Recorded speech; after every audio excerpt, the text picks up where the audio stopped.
Hello, welcome to our webinar to hear about our approach to assessing chemicals in group and its latest developments. Now we inform registrants about assessment published on the substances. I'm Hannu Braunschweiler from ECHA's prioritization unit, and here's our webinar program. So after my introduction, I will recap on our approach for our group assessments and its recent developments. After me, my colleague Marta Sanikola will explain what is the ECHA's grouping approach, and in the last part, Virve Sihvola from ECHA will present two case studies, one with assessment and conclusion on the need for regular risk management, and another case with no action conclusion. After that, Virve will make some concluding remarks, and then we will have a live Q&A with the panel. So Jonathan Kuster from ECHA will be the moderator for the panel, and then you can see here the list of the other ECHA panelists in the live Q&A. You can join the Q&A at slido.com using the Slido application and applying the event code shown on this slide. You can start sending to us your questions already now, and you can send them until 13 o'clock Helsinki time. We will answer part of the questions in the live Q&A, and the rest we will answer in written either during the webinar or later in the Q&A document. Please send us questions only within the scope of this webinar. And if you would have questions after the webinar, you can submit them through our contact form via the link shown on this slide. All the webinar material will be published soon after the webinar, so the video recording, all the presentations, and the Q&A document on the website shown here. Now I will introduce our approach to the assessment of regulatory needs and its recent developments. I will first give you some background to our approach, and then explain in more detail what is our work on groups and why we do it. And then I'll finish with news about the latest development in our approach. So first about the context where our group assessment approach is in relation to other processes. So it is part of the ECHA's integrated regulatory strategy, which aims to connect all the REACH and CLP regulatory processes in an optimal way to speed up addressing substances of concern. Our work on groups is central to finding such substances needing actions and planning the actions and the optimal way to use the regulatory processes like compliance check, harmonious classification, restriction, but also other chemical legislations. The implementation of our regulatory strategy is transparent. We every year publish a report on the progress made in the implementation of the strategy. We also publish regularly the so-called chemical universe, which shows the status of regulatory activities for all the substances in ECHA's registration database. And we publish also the assessments on the regulatory needs. For further details on the regulatory strategy and the related processes, please look at the interactive infographic on our website via the link shown on the slide. So what is this assessment of regulatory needs? We call it in short ARN.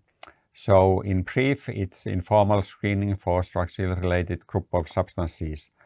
It helps authorities to address concerns for the group of substances in an optimal way. The ultimate aim is to identify if there may be a need for regulatory risk management or not.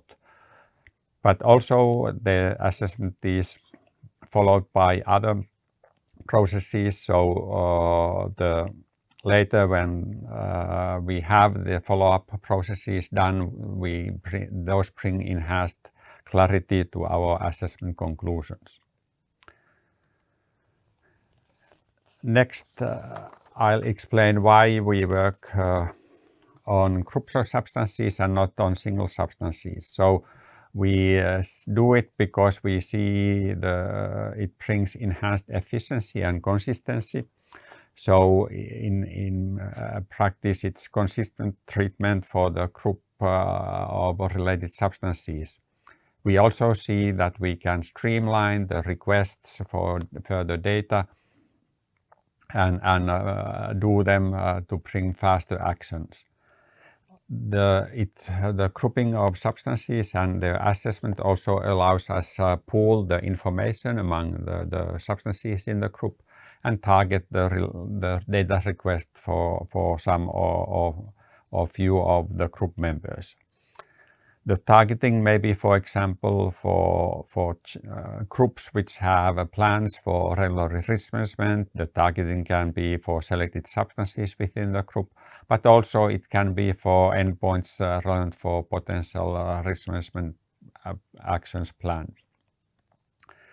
The work on the groups also brings improved focus on our assessment. Basically, our approach is to prioritize substances of concern with our assessments.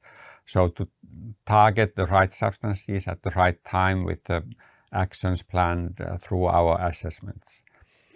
Our work will also bring predictability to regulatory actions, and we also hope that we can encourage through our assessments towards informed substitution to avoid regrettable substitution.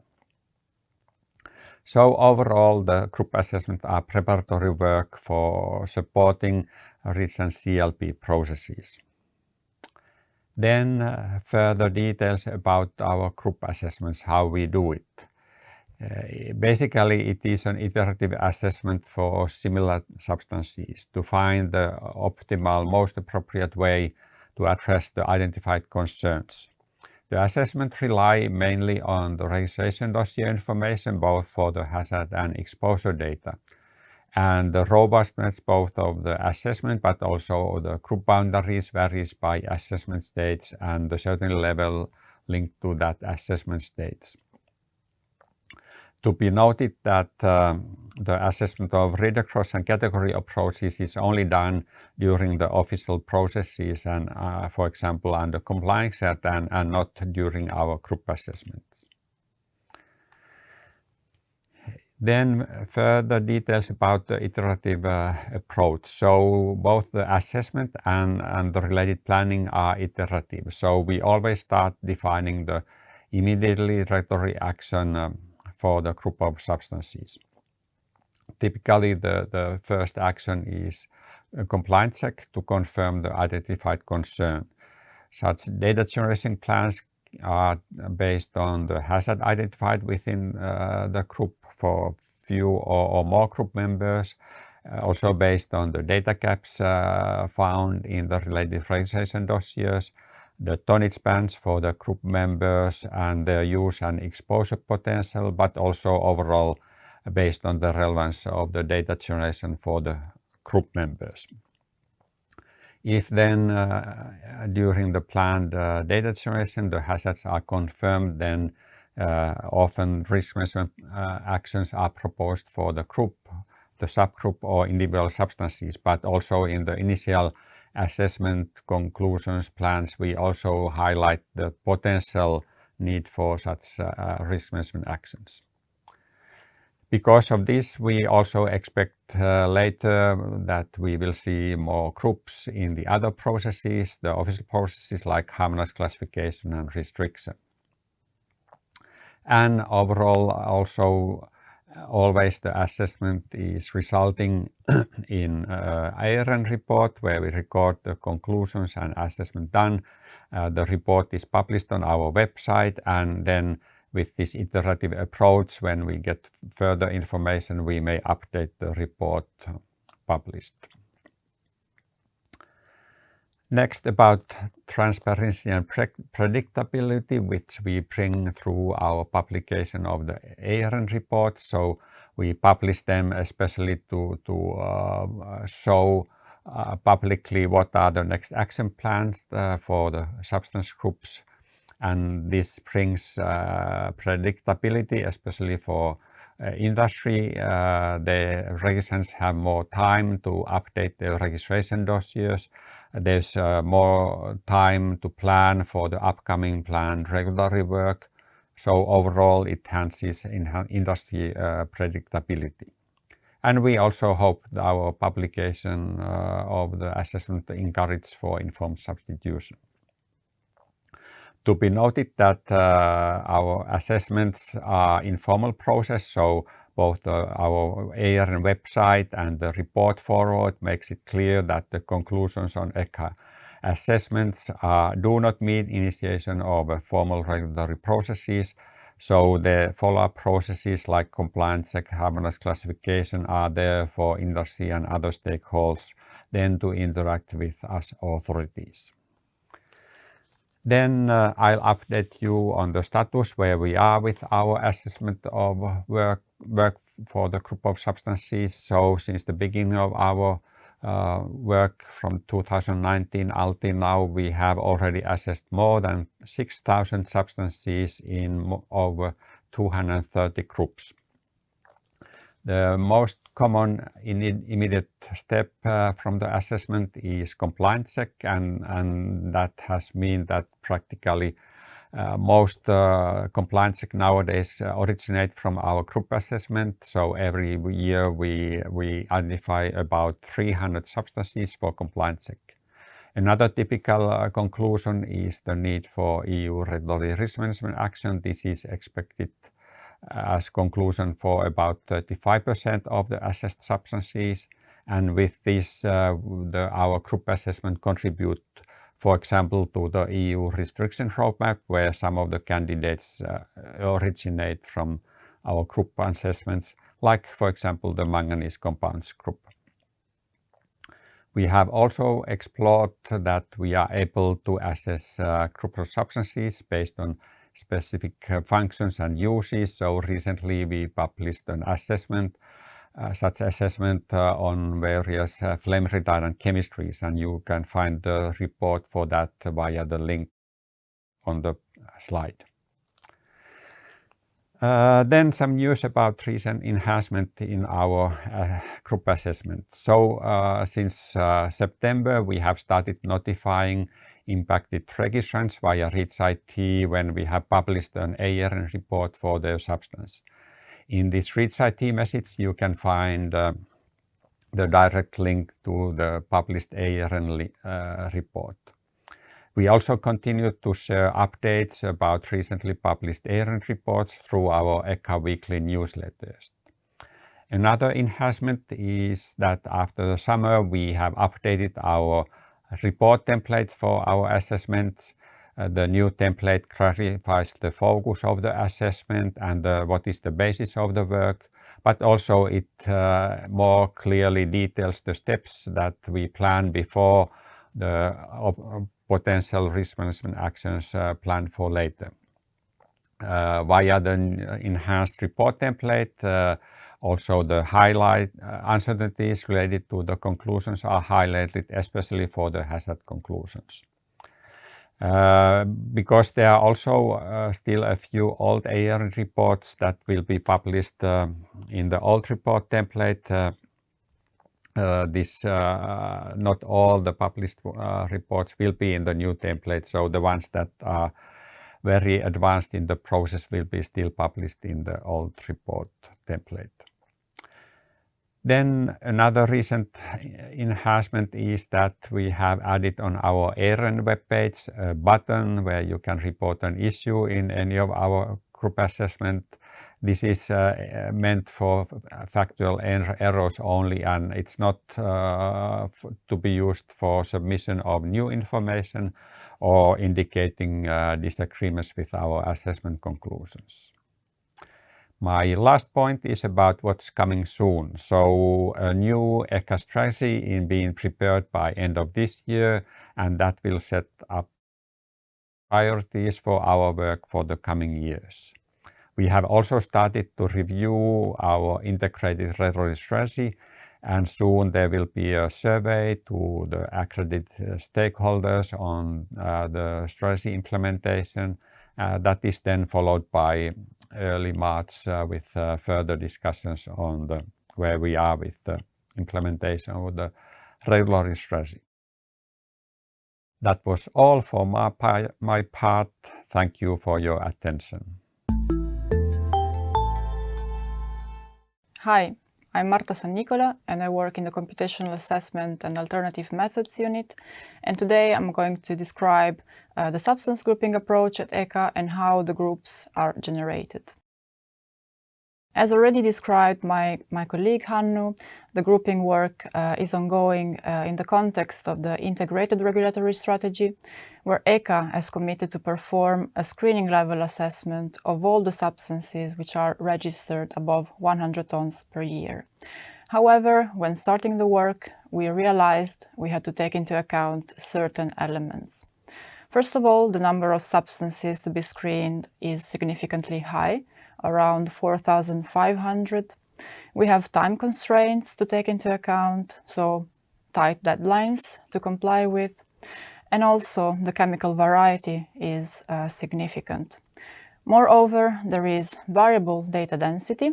This means that the experimental data availability is not homogeneous throughout all the endpoints and all the areas of the chemical universe. And this affects how robust the assessments can be at this stage. Therefore, we all know that the chemical universe is extremely wide and diverse.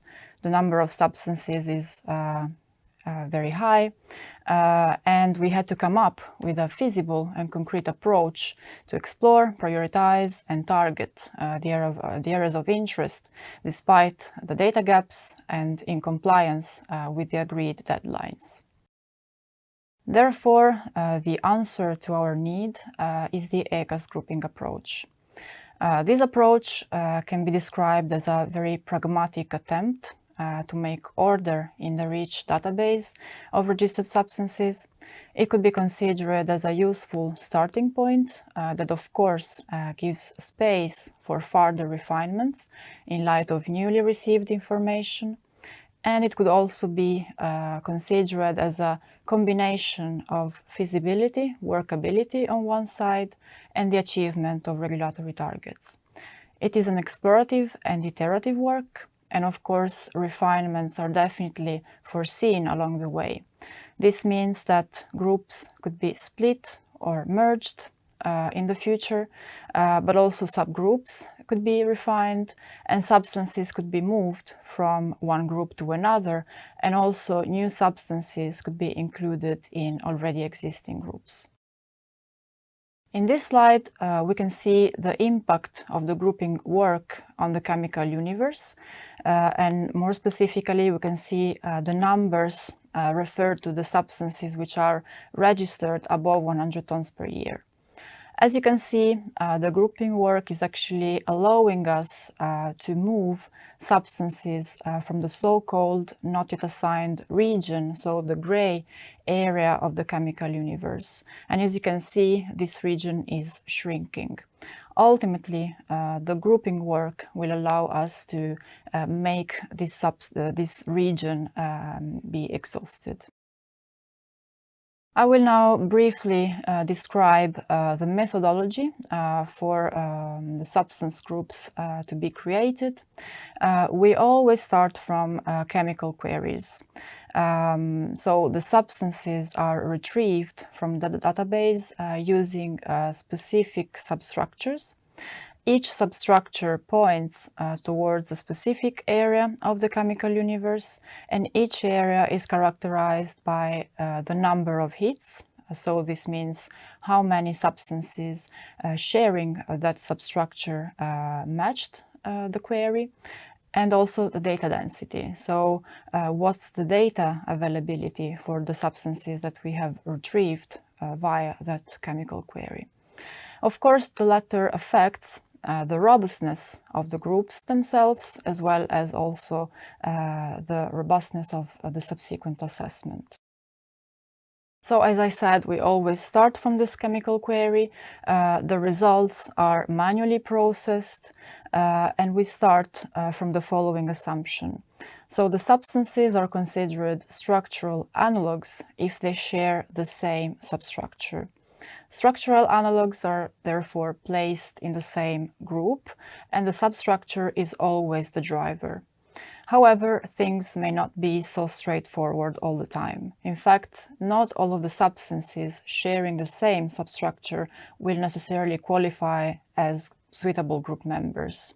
In fact, there could be a substance which matches the substructure of interest, but also has an additional feature which is, for example, known to drive the toxicity or not yet assessed. So in this case, the substance could be left out from the group. There are also certain substances which may differ from others in the group, but still belonging to the same group.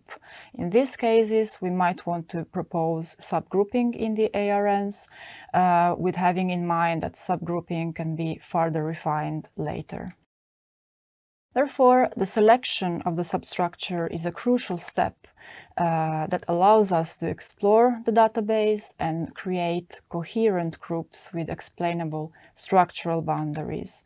The aim, of course, is to hit all the substances in the database with a desired structural feature. However, sometimes numbers are quite high. So of course workability needs to be ensured, and sometimes we have to find a compromise. So the compromise has to be accepted.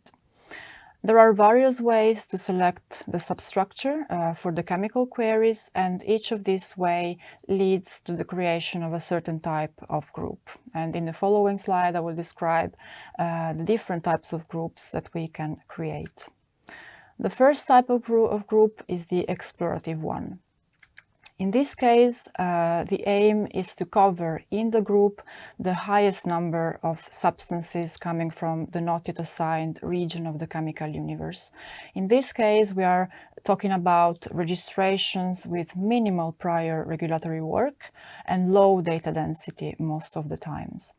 Moreover, we are not starting from a substructure with a clear hazard profile or a specific property. So in this case, also data gaps may be significant, and further refinements for these types of groups are definitely foreseen. So for the database query, we start with a substructure that is likely to target mainly substances in the not yet assigned region. And for these substructures, as I said, we do not know upfront any possible hazard or use profile linked to it. However, normally these substances in the not yet assigned region also have structural analogues belonging to other, more data-dense areas of the chemical universe, and this data is definitely used to support the assessment of all the other substances. Therefore, normally data generation is usually the way to go, but not necessarily for all the group members. The second type of group is the hazard-based one. In this case, the difference is that we start from a substance which is called group seed, which has a known hazard profile. It could be a substance with a harmonized classification, or a substance considered for restriction, or a CCH follow-up case. So in this case, the presence of a clear hazard profile or clear properties to start from allows us to fine-tune the group creation and also the subsequent assessment. So in this case, also the structural analogues that we retrieve have a certain likelihood of being hazardous themselves and in need of regulatory risk management actions. For the database query, we start from substructures which are linked to a known hazard. So in this case, regulatory risk management is likely the way to go, but again, not necessarily for all the group members. The third type of group that we could create is the use-based one. In this case, we start from a substance with a particular use. You can see mentioned the photoinitiators. Therefore, for the database query, we select one substructure or more than one, which is linked to a particular use. However, this type of group is not very often implemented. In this slide, you can see all the steps that we take to create a group of substances. As I mentioned before, the starting point is always the chemical query. So we select the substructure of interest and we start this chemical query. The results, of course, can be very rough. Subsequently, we expand the results, integrating the results with a complementary textual search, especially to capture those substances for which we do not have a chemicalization. And subsequently, we try to identify whether any of the substances that we have retrieved are involved in any read-acrosses or are part of registration categories. We go through all the results and we select all of the substances that are structurally similar, and we create a first rough group. So we manually go through all the structures and we screen all the results. The next step is the proposal of a tentative subgrouping, if possible. So if we spot that any recurrent structural pattern or features are identified for a significant subset of the substances in this rough group, we might want to propose subgrouping based on the chemical structures. Subsequently, there is another step of preliminary hazard review. We also collect all the available information for the substances, and we hand over the material to the assessors for the hazard and risk assessment and the preparation of the assessment of regulatory needs. In this slide, you can see an example. So we have the aromatic primary monoamines group. This is a hazard-based group, and this is one of the groups published on the ECHA's website. This group, as well as all the others, was created implementing all the steps that I have briefly described in the previous slide. I have so far described what ECHA's grouping is. However, it's also worthwhile mentioning what ECHA's grouping is not. In fact, groups are not necessarily featuring read-across analogs as per REACH Annex 11. In fact, the aim is not to propose new read-across arguments or establish new read-across linkages to compensate for the lack of data. However, as I mentioned before, read-acrosses and registration categories are definitely taken into account to build a group. However, it can very well be that substances linked via read-across or belonging to the same registration category end up being in different groups. Moreover, groups are not necessarily featuring substances that will be ultimately regulated in the same way. In fact, how the substances are handled depends on the hazard profile, which is largely unknown at this stage, but also on the use and the exposure profile, which can also be different for the different substances in the group.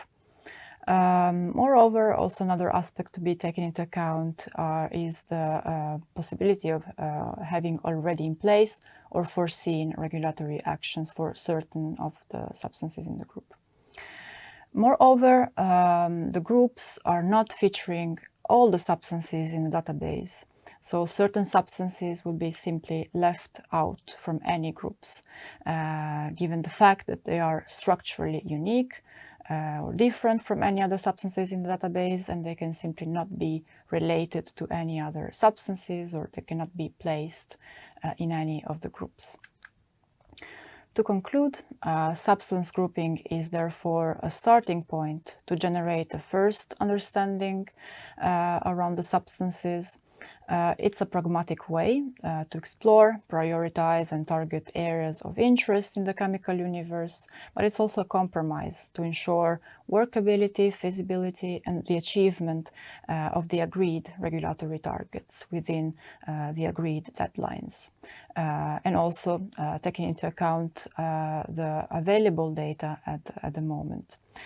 Industry can of course contribute by providing new information via dossiers update, and this will definitely help streamlining the group creation and the subsequent assessments, and also it will help to improve the overall regulatory output. Of course, we can also keep in mind that this work has to some extent some flexibility. In fact, both ECHA's groups and the ARNs can be subject to further refinements once that new information is acquired or a better understanding is achieved. Thank you very much for your attention. This was my last slide. Hello everyone. My name is Virve Sihvola. I work at the European Chemicals Agency in Hazard Assessment Unit. My talk today will contain case studies of our actual work of assessment of regulatory needs, and then I will end my presentation with closing remarks before we go to the live panel. My first example case is a candidate for regulatory risk management, and the group is called orthophthalates. It's a large group containing of 91 substances, and the uses as reported in registration dossiers are primarily used as plasticizers or softeners. There are many other functions also, for example, uses as solvents, binders, lubricating agents, and so forth. Example products where these substances are used are polymers, plastic articles, paint, coatings, inks, adhesives, etc. These substances are also used in food contact materials, and also these substances, some of them are registered as co-formulants in plant protection and or biocidal products. The hazards identified, most of them are potentially reprotoxic and endocrine disruptors, and some of them are potentially persistent bioaccumulative and toxic, shortened as PBT.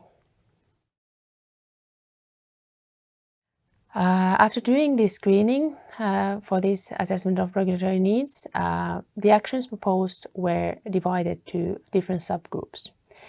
Motivation for this was that there were different regulatory actions needed for different subgroups of substances. The subgroup number 1 needs no further action at this point based on the information available. Some compliance checks were proposed to be open to clarify the low or no hazard. Subgroup 2, with the inclusion of one substance called diallylphthalate from subgroup 3, had then again more steps ahead. So first step was to propose compliance check, which would be then followed by substance evaluation. If the hazard would be shown after this new data generated, then harmonized classification and labeling would be the next step forward. If the hazard would be then confirmed during the harmonized classification process, restriction would be then the last risk management measure proposed. So uses in articles, and that would be then combined with authorization. So much more stringent measures than for the subgroup 1. Then subgroup 4 got again a bit different kind of approach. So their first step would be already harmonized classification, a group entry for substances where the carbon is 4 or 6 chain length, and for these the hazard is reprotoxic and endocrine disruptor. The next step would be if the hazard is confirmed through the formal harmonized classification process, restriction, again using articles, combined with authorization. Then the last two subgroups, 5 and 6, so for those registered substances, there was again a bit different kind of approach, basically referring to the potential constituents with the similar backbone than on the previous subgroup. And then those, if the hazard would be confirmed, could potentially be regulated based on these constituents directly. As you can see, there can be various approaches once the hazards are screened. And by the subgrouping, like said, it is motivated by the different regulatory needs so that there is no over or under regulation proposed. The second example, candidate for no EU-level risk management measure, is unsubstituted and linear aliphatic substituted cyclic ketones. It's also a relatively large group consisting of 68 substances. Many of these substances are present in natural oils. The uses, as those are reported in registration dossiers, are such as industrial, widespread professional and consumer uses as fragrance, odor agent in washing and cleaning products, perfumes, fragrances, air care products, cosmetics, personal care products, and so forth. The hazards that were identified during the process were known or potential carcinogenicity, mutagenicity, and skin sensitization. Why this group then was not proposed for any further risk management measures? Firstly, it was seen based on the data available that there was no need for divide the substances to different subgroups. So the whole group of substances was evaluated as such. For one substance with EC number 2011260 has already harmonized classification for carcinogenicity 2. And thinking of those recommended necessary risk management measures, it was considered that sufficient risk management measures are already in place. There were some data generation proposed for this group of substances, but that was mainly motivated to confirm no or low hazard. And the conclusion is that no further regulatory risk management is needed at this point for any of the substances in the group. So these two case examples showed kind of the both extremes of the conclusions. The first one going for subgrouping and different kind of proposals for regulatory risk management, and then the second one concluded with no further risk management needed, meaning that already sufficient measures were in place. Once this screening and assessment of regulatory needs is done, then we share the draft assessment report with REACH member state competent authorities. We seek for their input and comments before we publish the ARN report. Interested member states can also already at this point choose potential substances for harmonized classification candidates and start the formal CLH process. Registrants and stakeholders are then welcome to comment on the CLH proposals during the formal process. Assessment of regulatory needs also provide candidates for restrictions roadmap under the Chemical Strategy for Sustainability. And again there, if substance is picked up and further processed during the formal process, commenting is then welcome. And now I go further for the concluding remarks and to start with key messages. So ECHA aims by this grouping work to ensure that we treat consistently and in a coherent way the regulatory actions proposed. So we ensure that we may take actions in a timely manner, and wherever possible a group level approach is taken. This is to ensure also to avoid regrettable substitution. We of course also screen all the existing data before proposing or generating new data. By publishing these assessments of regulatory needs, we aim to enhance transparency, and we hope that it helps registrants and companies to anticipate what regulatory needs are ahead, possibly. Also, it's very important, like for all registration dossiers, to keep the dossiers up to date. When the information in the registration dossier is up to date, it is easier to evaluate the accurate information available. And if you ever encounter an error or an issue in the assessment which is published, you may use the feedback form to comment on that, and we take then your comments into consideration and correct possible errors if needed. ECHA's goals for the assessment of regular needs are also numerous. So firstly, of course, we want to understand the chemical universe. It is a balancing act, ensuring that the first regulatory output is fast and it's balanced for the information that is available, but also then depending on the hazards that we move forward as soon as possible. What comes to the group robustness is of course depending on the data and then how confident we are while extrapolating the information.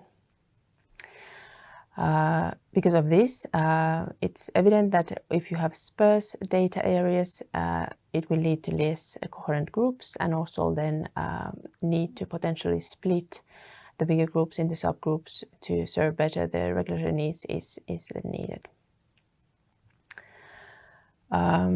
This process of assessing regulatory needs is iterative and informal, and we aim to speed up risk management by doing this. It is good to remember that screening doesn't prevent the outcomes, meaning that this is an informal screening and the formal regulatory processes will follow if needed. So groupings are tentative and they may change during the formal process as then, for example, harmonized classification or restriction will take place. There is plenty of information online to support the information that we have shared today, but also then to find further details of the assessment of regulatory needs already performed. Those are, for example, the assessment of regulatory needs webpage, and then all the published ARN documents are accessible through the PACT service, so Public Activities Coordination Tool. On this slide, there is also a link to our previous webinar on the same topic, so that was held on December 2021. That was all from my side, and now we, in a little moment, go for the live panel, and we look forward for your questions, and we will provide the answers. Thank you.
Welcome to the Q&A of our webinar, ECHA's approach to assessing substances in groups. My name is Jonathan Kuster. I'm moderating this Q&A session today.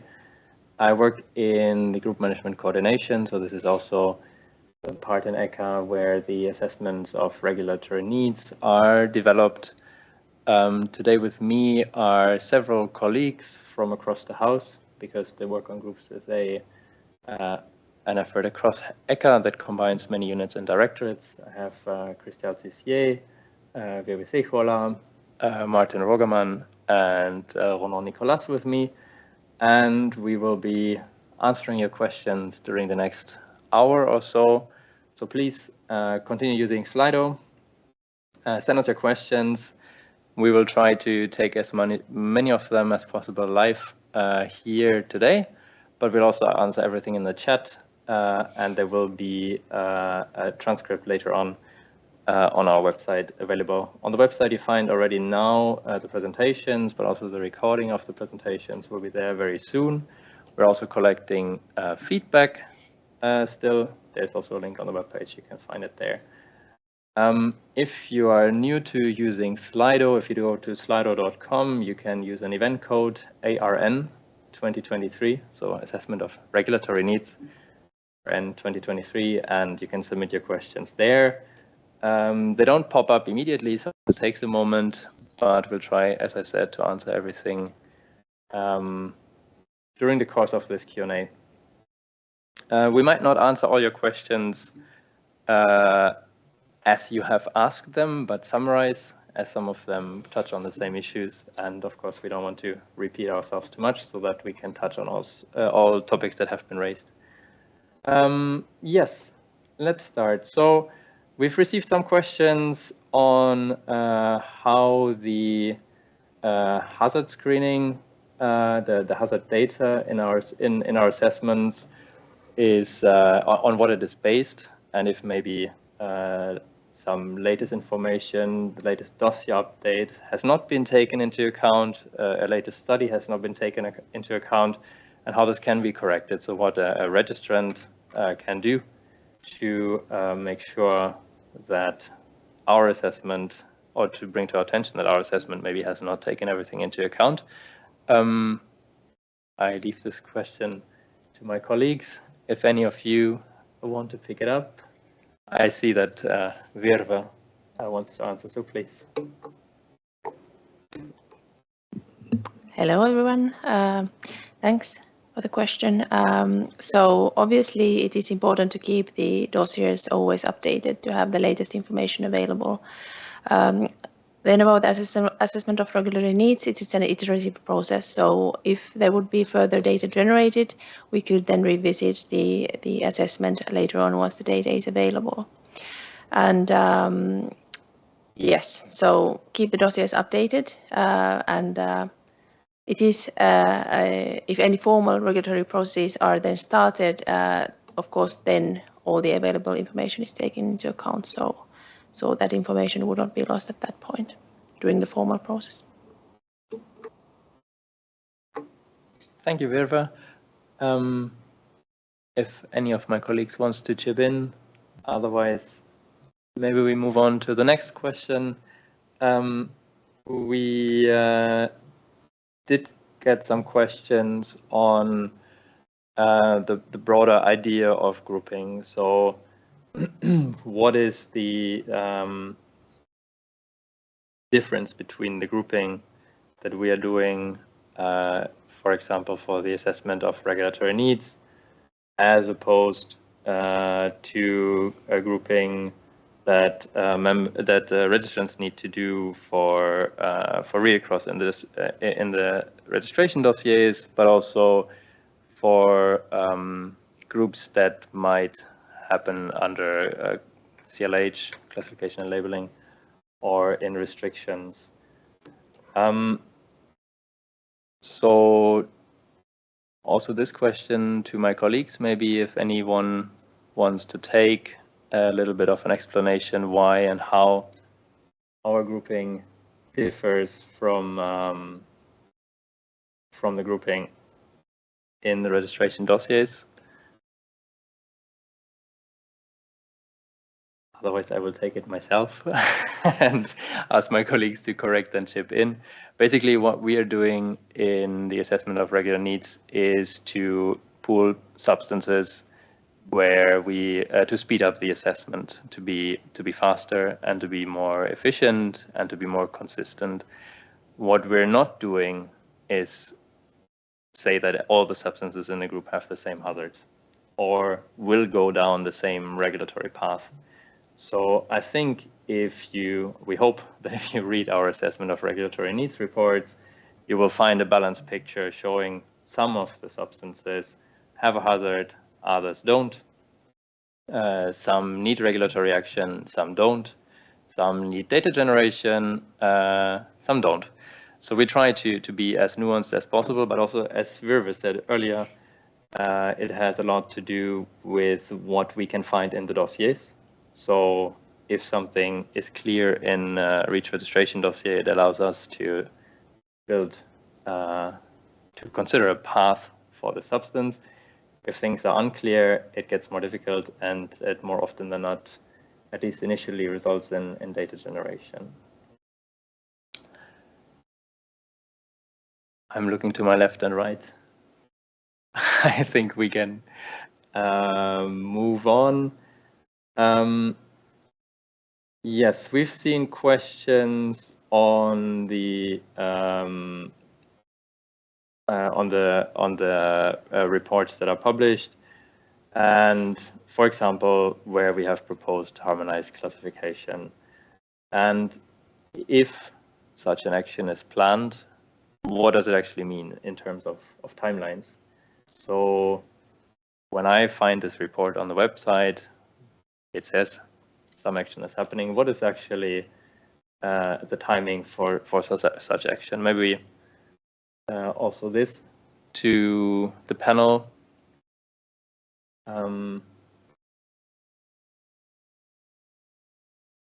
Can we tell our listeners something about how long it would take from, let's say, an RN proposing harmonized classification versus the actual classification happening and being in place? I see Virve will take this one again. Thank you, Virve. Yes, obviously it is difficult to say an exact timeline.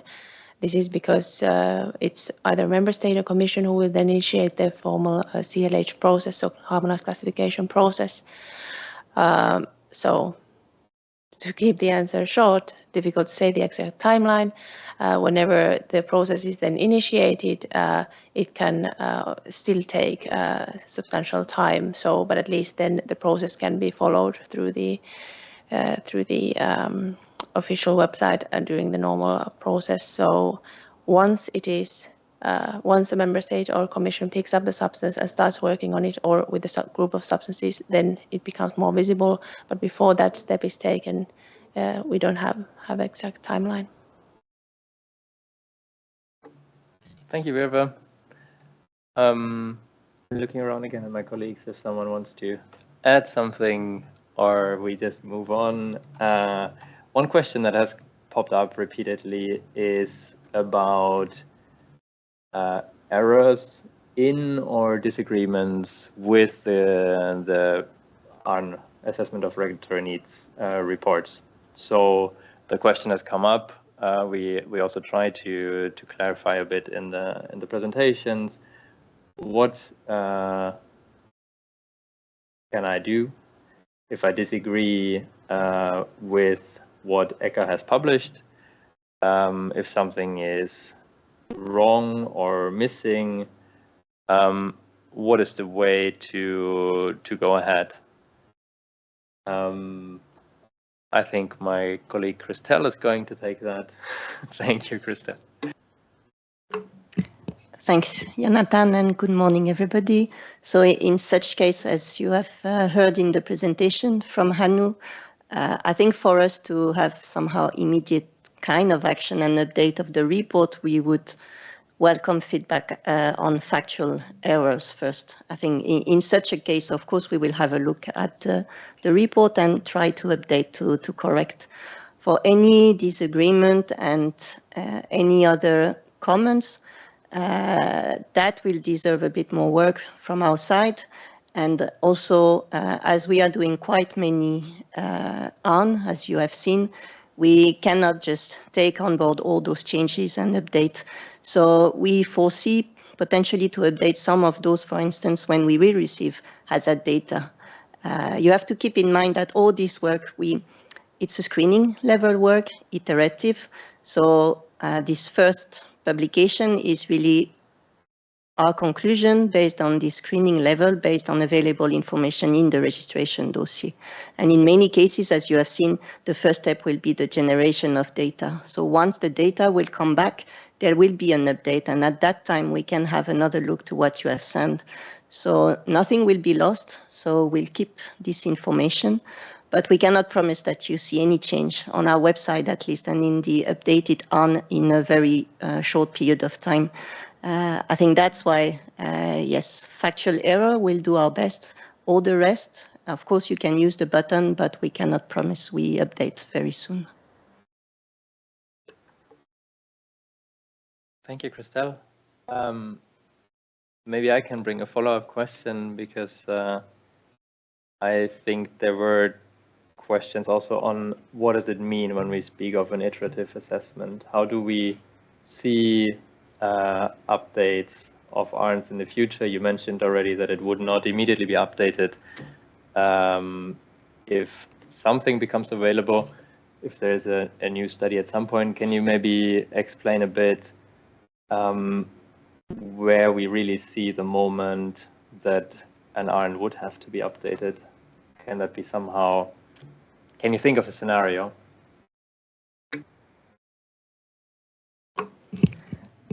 I think the main scenarios, and that covers, I think, quite many of our groups, is, as I said, in many cases, the immediate next step, we flag for most of the substances the need for more hazard data.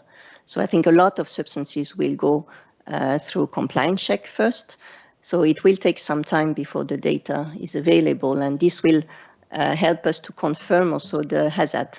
So until we have this information, we don't want, for instance, to update the report, because we believe it's better to actually wait for all the data and to get more certainty on the hazard, because this first screening level is the first iteration, and it's based on assumption from our side from the data available. Does it answer better? Thank you. It answers my question. I hope it also answers the questions from the audience. Otherwise, please post in the chat. There's one related question on compliance checks more specifically and the timeline. So how long, once an ARN, an assessment of regulatory needs report is published, how quick will the compliance check follow? What are the timelines there? Maybe also here, I will hand over to Virve. Thank you. Thanks, Jonathan. Again, a bit difficult to say concrete timelines in terms of the formal processes. Sometimes the compliance check may follow relatively quick, which would, in this sense, would be within the next 6 months, but it can take also up to a year, depending on the workload in the units performing compliance checks and what is then the work staggered there. So difficult to say exactly, but roughly would say between 6 months and 1 year that it can materialize. And again, once the compliance check has been opened, it can be found then on the website as an action ongoing. Thanks.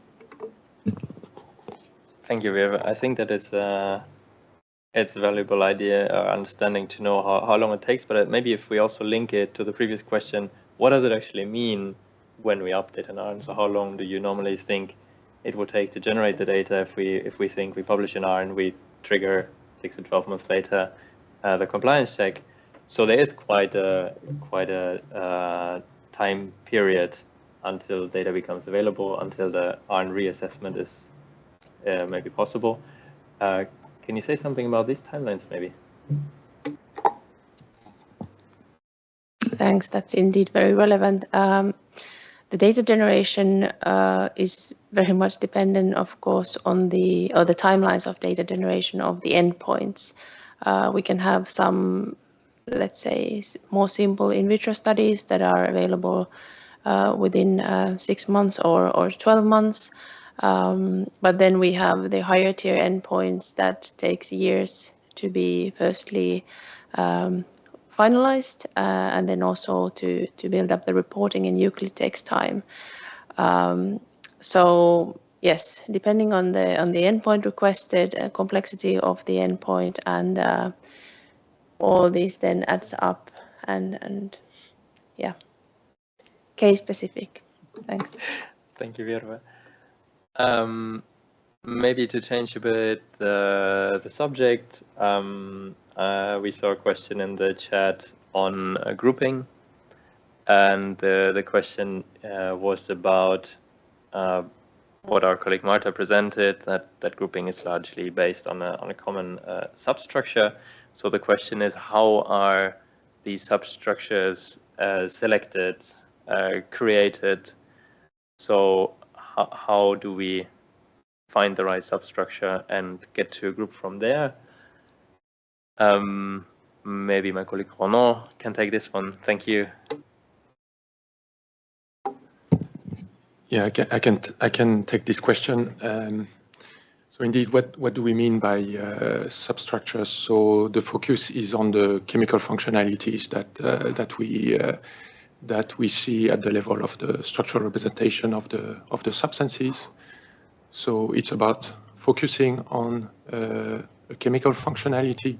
It can also be a set of chemical functionalities, and we just don't look at the functionality itself. We also look at the surroundings. So, for instance, for the presentation that was provided by Marta, if we take the example in that presentation, so the chemical functionality would be the amine, but also we look at what is around this amine, the fact that the focus would be on for instance, in the example, on the primary amine and the aromatic primary amines. As to how to figure out what substructure was considered at the level of the RN, based on the structural representation that is provided for the substances, as well as the description of the scope of the group addressed, it is possible to deduce the structure that was considered for generating the group.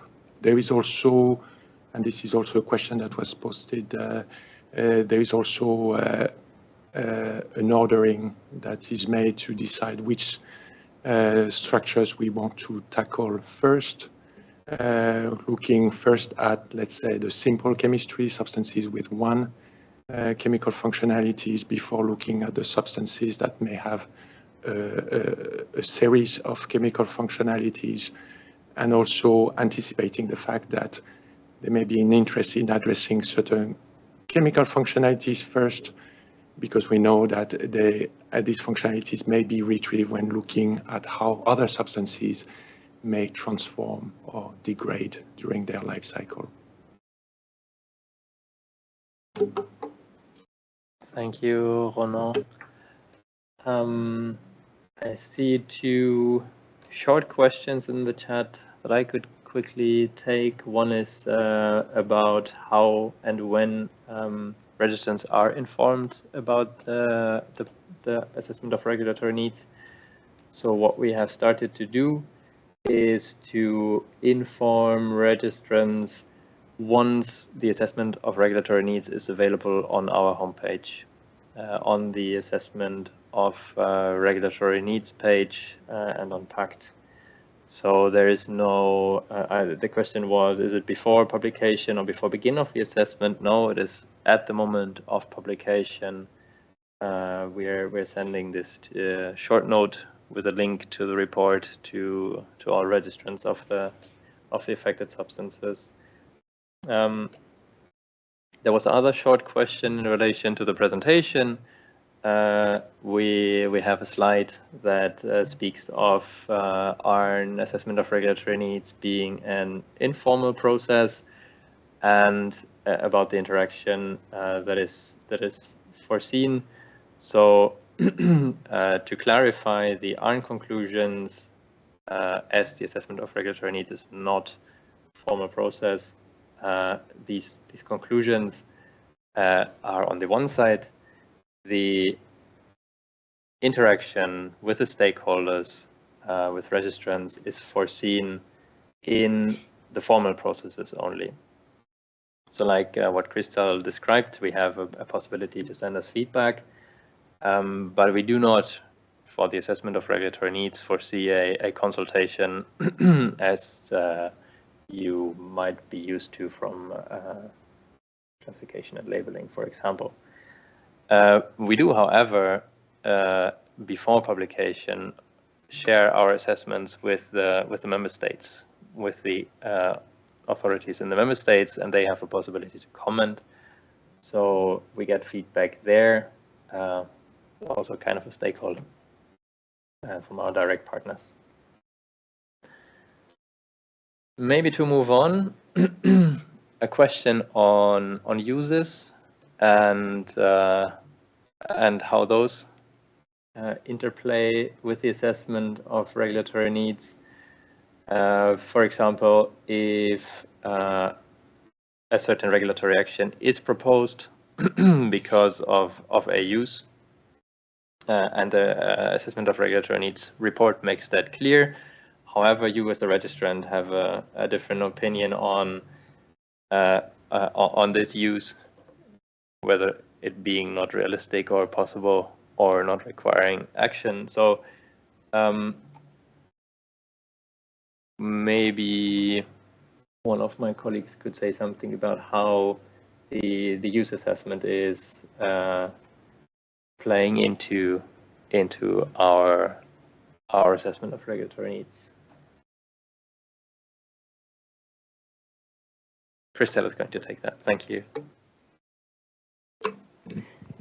Yes, so the way we assess the information on uses, first of all, like for many information in the AN, our starting point is the registration dossier.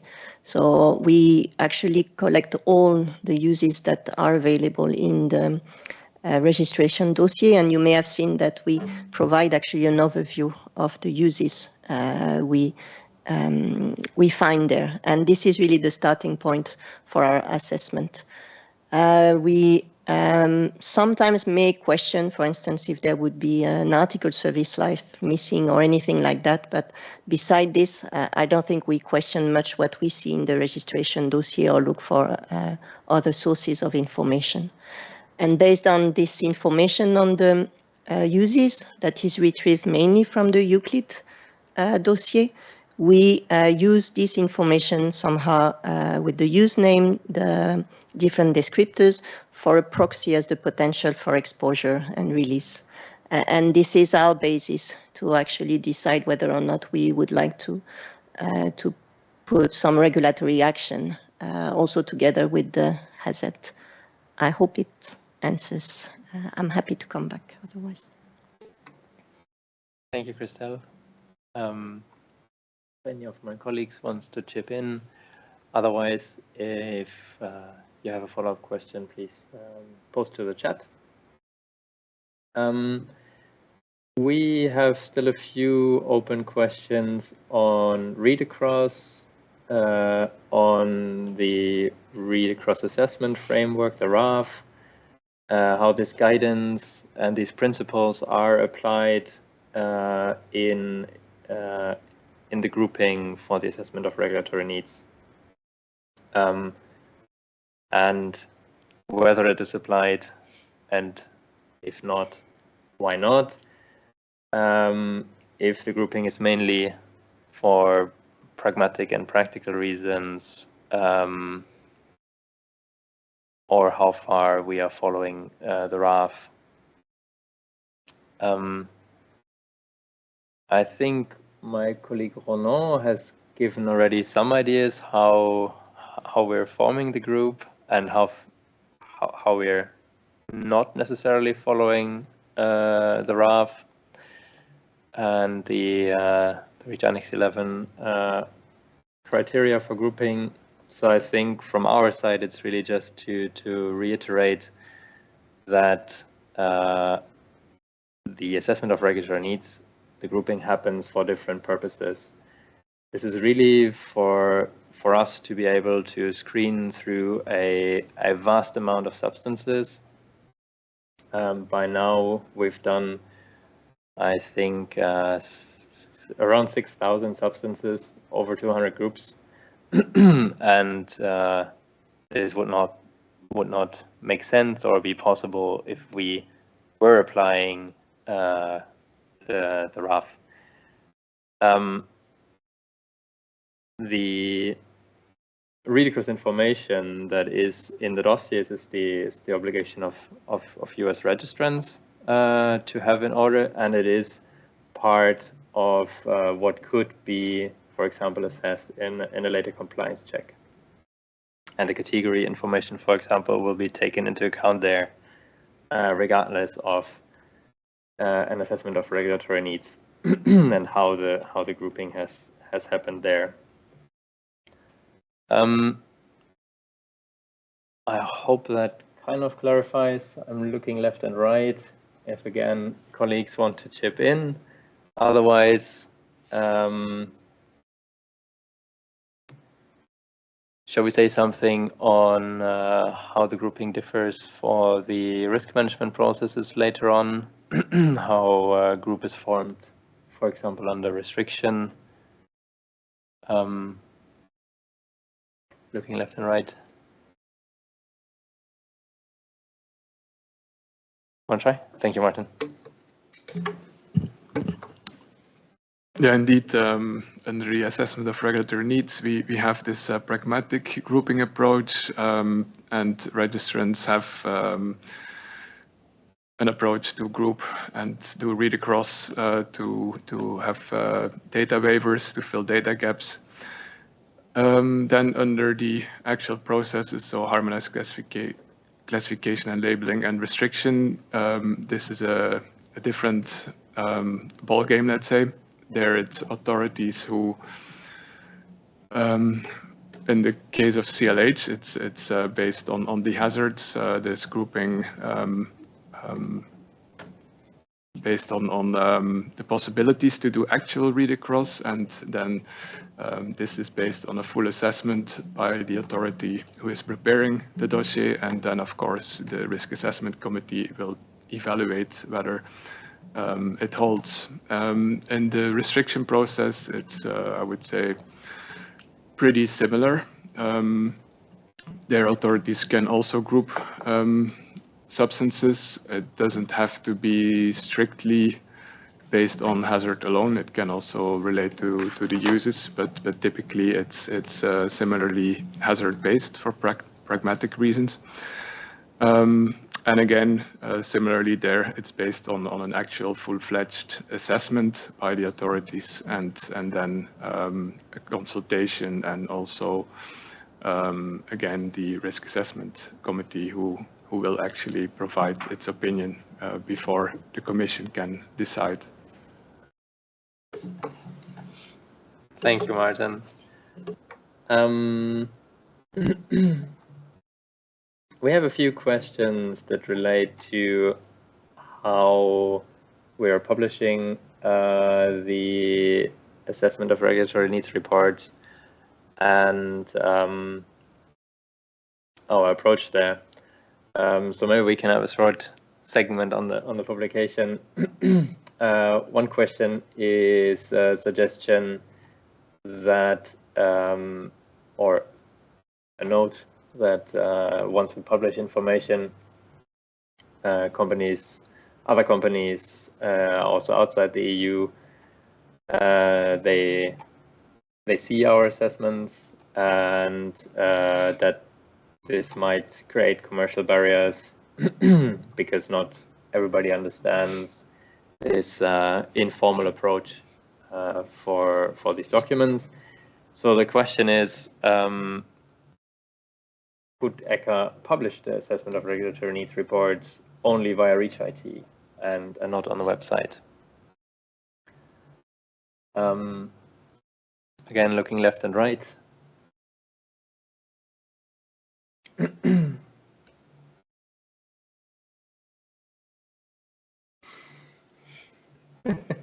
Looking left to my colleague Christelle, thank you.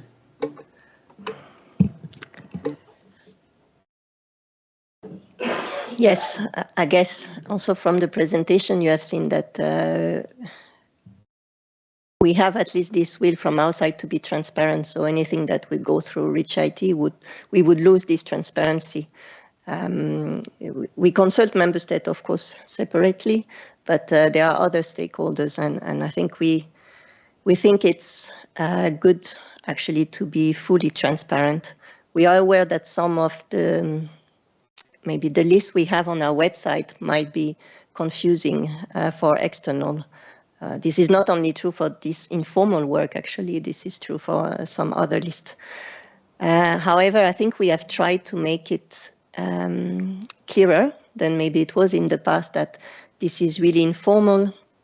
This is actually to prepare for the next more formal steps, that this is a screening preliminary assessment that may still change and be revisited. So we hope all those changes will improve also the understanding from the outside world.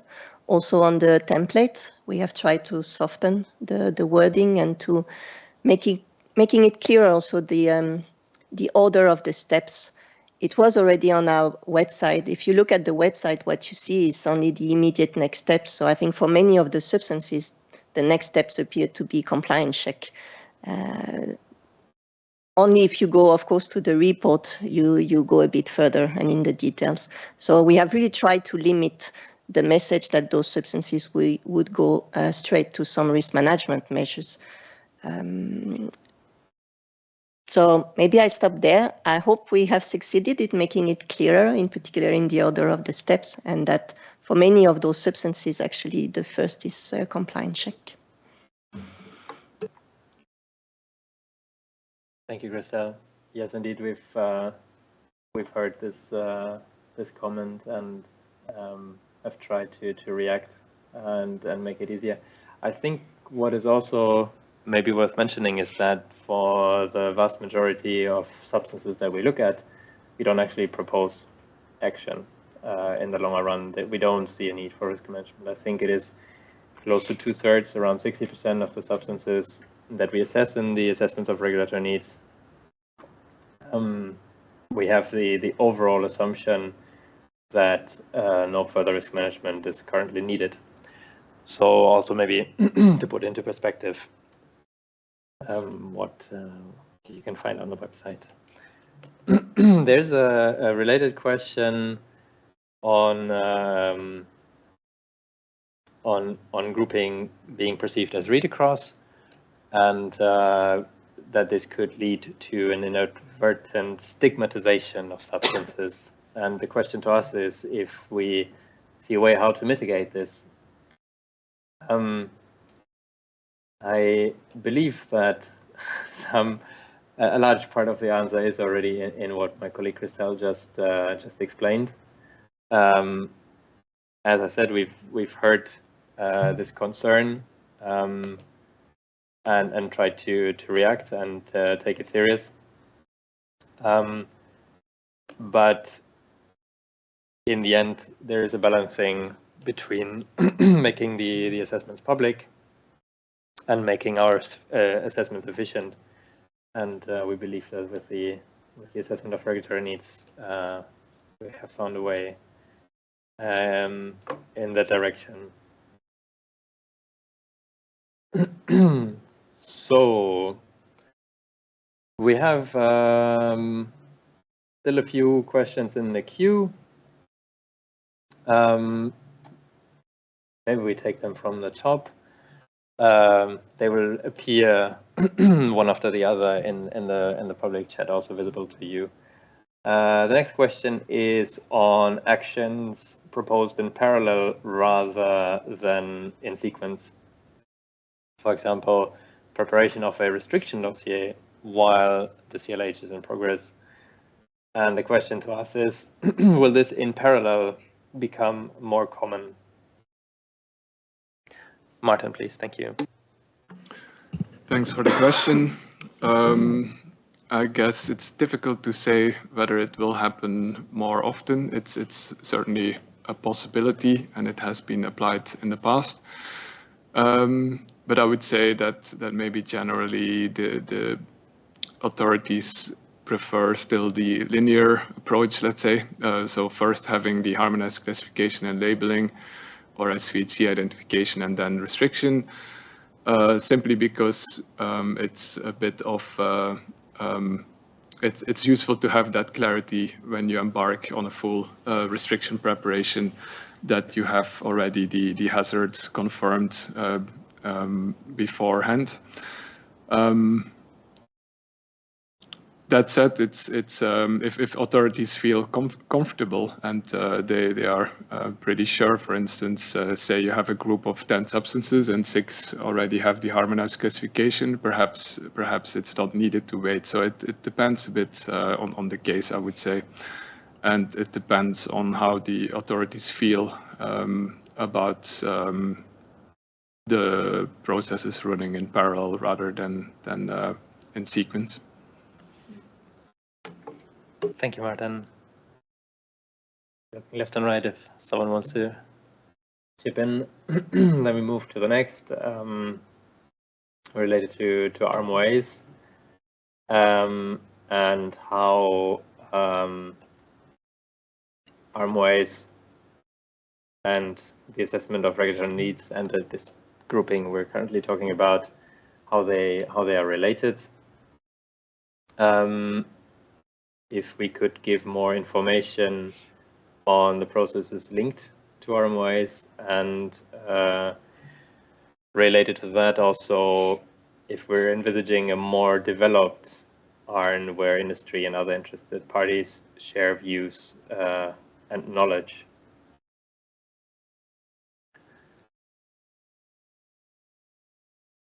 Christelle, please. Thank you.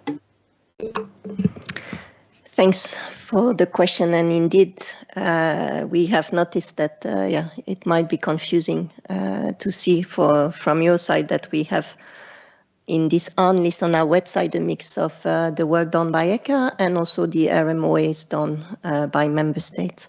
So the reason behind is that in both cases, actually, what is the work to be done on individual substances or group of substances is to look what would be the most appropriate way to actually regulate those substances. The difference is in the level of assessment. In all RMOAs, usually you have a hazard that is already confirmed, and there is a much more thorough assessment in terms of uses and understanding of the potential for exposure. But we thought they could still be put all together on our website. So that's the reason, is because the task is the same, just a different level of assessment. And we hope it's clear also how it is displayed when it comes from a member state. And sometimes when you open also the file, actually, you will see that this is a RMOA. What it means is that for RMOAs, of course, the immediate next step will not be a compliance check. And this is where you will see that then, based on their assessment, member state may conclude that the next step is restriction. So this is also a way for you to realize what is an early stage of assessment versus a RMOA, which is much more developed assessment. There were other points that I have forgotten, but it might come back. How to involve stakeholders? Yes. I would say, now, first of all, maybe I'll start with this. Of course, from ECHA side, as we said, there will be some update, most probably, of those. So we may develop some further, and at some point they may look a bit more like RMOAs when we have some hazard confirmation. And maybe this is at that stage where there could be more exchange with stakeholders.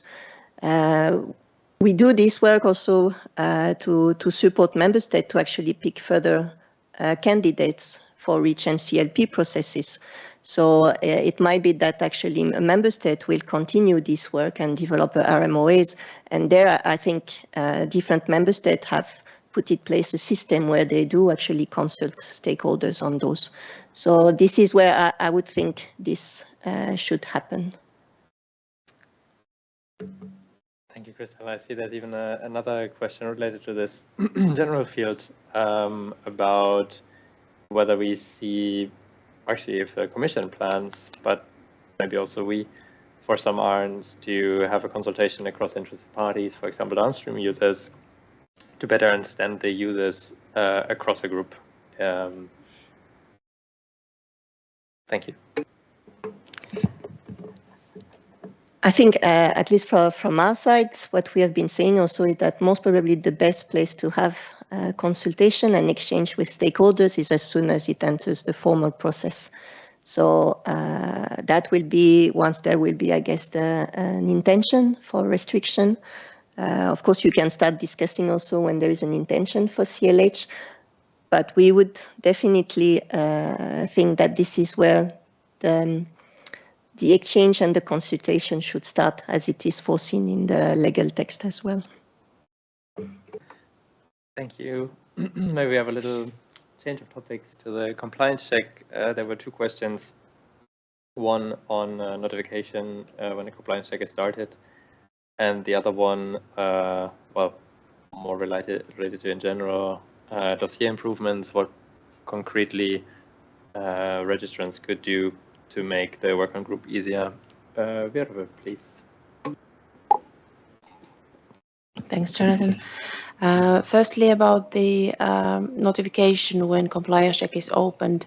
Unfortunately, there are no automated notifications. However, from the publicly available information from the Pact, you may search substances based on their identifiers, for example, EC number, and there you can see when the formal process for the compliance check has been opened. Then on another question, what would help our work on the assessment of regulatory needs? It very much relies on the information in the dossier. So, like I also mentioned in my presentation, it is very important to keep dossiers up to date. The more information is available there, more robust assessments we can make, and then also keeping the latest information there, we can then make more accurate assessments. So yes, that's the message that we would like to pass. What makes the assessments from our side easier is that the information is up to date. Thanks. Thank you, Virve. We got an interesting question about whether industry associations or lead registrants, for example, could propose an ARN or even prepare it, and if we could review it or even endorse it, and if this is considered for the future. I'm not sure we can give an answer to this, but I still maybe share the question with around here. I think for now, at least, this is not foreseen, but maybe Christelle, you can take this one, please. Thank you. Yeah, I guess reviewing what you will be doing, I don't think this is foreseen. Of course, most probably we will have a look from our side on those substances. And I think also in the past, some industry have done some RMOs. So anything you do in that sense is actually very useful work, and it prepares you for the next steps and for preparing for the more formal processes. So I don't think we would review that, but most probably very useful work for you to do. Thank you. Do you want to say also maybe something about existing sector cooperations? Is there such a thing where we work close with industry on do we have pilots or experiences with that so far? Maybe something we discuss outside this webinar. So if you have a concrete question on this or an idea, maybe get in touch with us through the contact form. And yeah, otherwise, like Christelle said, it's so far not immediately foreseen. Maybe I take a few more organizational questions from the Q&A. There was a question if we intend to publish the Q&A later on. Yes, we will do that. However, it will take a little moment to compile and review and make it nice and readable. So please bear with us. But yes, it will come. There's a question on how can downstream users know that an ARN is under development. I think we tried to touch upon that earlier. So that an ARN is under development is internal ECHA cuisine. Once it is published, you will find it on the website. And unfortunately, we cannot notify everybody down the supply chain. What we're doing now is to send REACH IT messages to the registrants. So if you have if you procure as a downstream user, procure your substance from someone, then this person should have registered the substance, should be notified, and can hopefully inform you. I think we are working in general, but that is a long-term project on making it easier to follow substances of interest through the webpage. But that is not something we can promise and discuss here. So please bear with us on that, and please be in touch with your suppliers.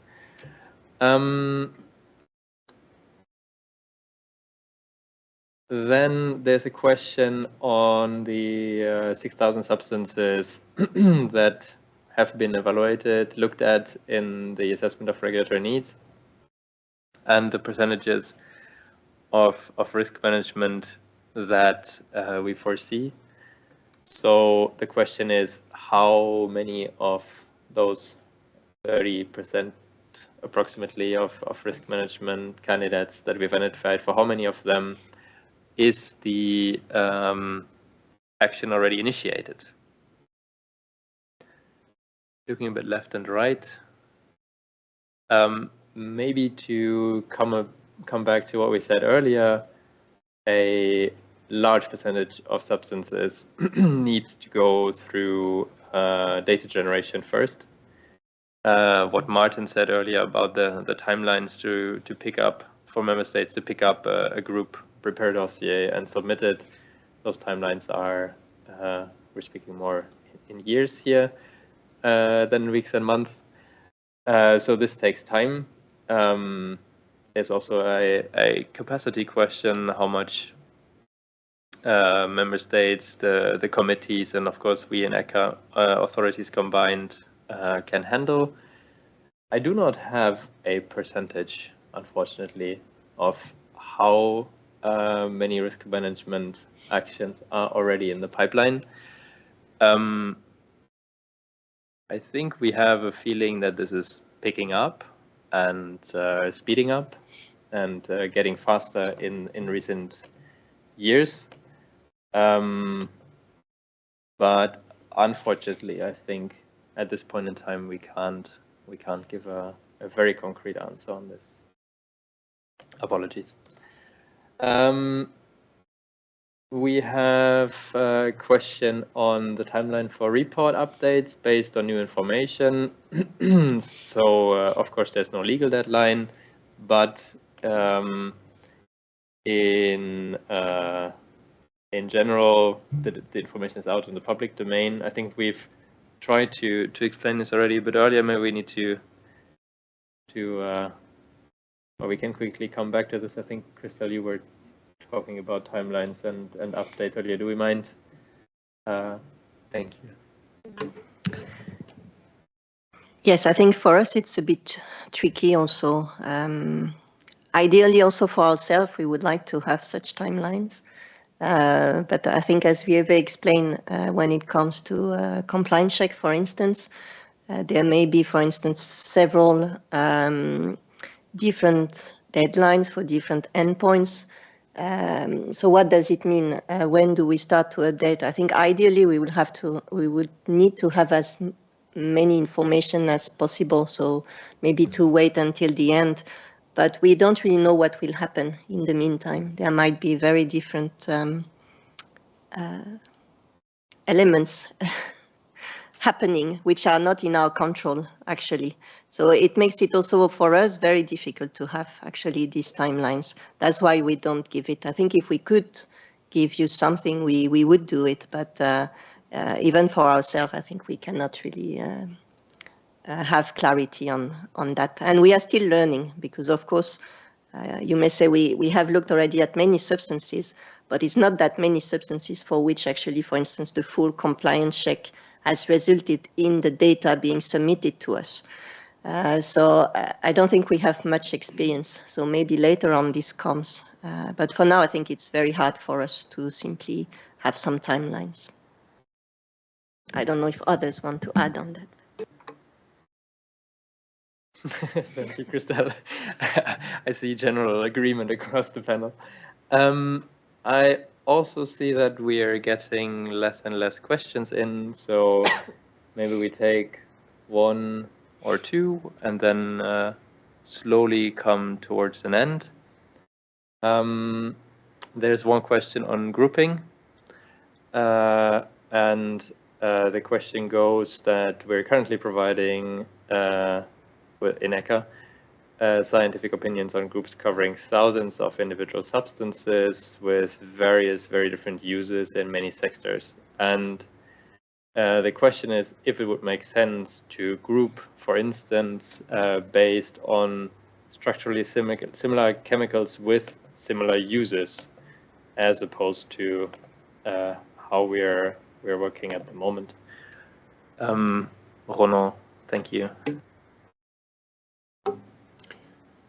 Yeah, I can take that question. This is actually also one piece of information that Marta provided in her presentation. So one of the methodologies that we have been considering for generating groups is the so-called use-based methodology. It comes along with some limitations, as Marta also pointed out. So this is not, let's say, a common approach that we have when it comes to generate groups. The main issue that we have is that a chemical functionality does not come along usually with a unique use, a unique technical function for a substance. It means that if we put a lot of weight on the use part, we will be hitting a lot of different substances with a diversity of chemistry. But in some cases, it does work, like, for instance, in the example that was mentioned by Marta, the photoinitiators. We also have had in the presentations given to you mention made about flame retardant. So in some cases, it does make sense. And on top of that, of course, this doesn't prevent from looking at what has been done with chemistries addressed as part of separate ARN reports. So, of course, this overarching view of what kind of substances fit behind certain uses, this is something also that is looked at. Thank you, Ronan. Any of the colleagues chip in on that? I think we have come to the end of the webinar with this. Looking right and left, any messages that colleagues would like to send? Otherwise, I would say thank you for your attention. Thank you for joining us. If you still have questions, you can submit them through Slido. We will answer them in written, not anymore on the screen. Like we said, the Q&A will be made available on our webpage later on. And yes, a little advertisement, please subscribe to the ECHA Weekly directly on our homepage, echa.europa.eu/subscribe. Thanks a lot to everyone. Thanks for your question, the panelists, the colleagues here helping in the room and with the technique. And have a nice afternoon.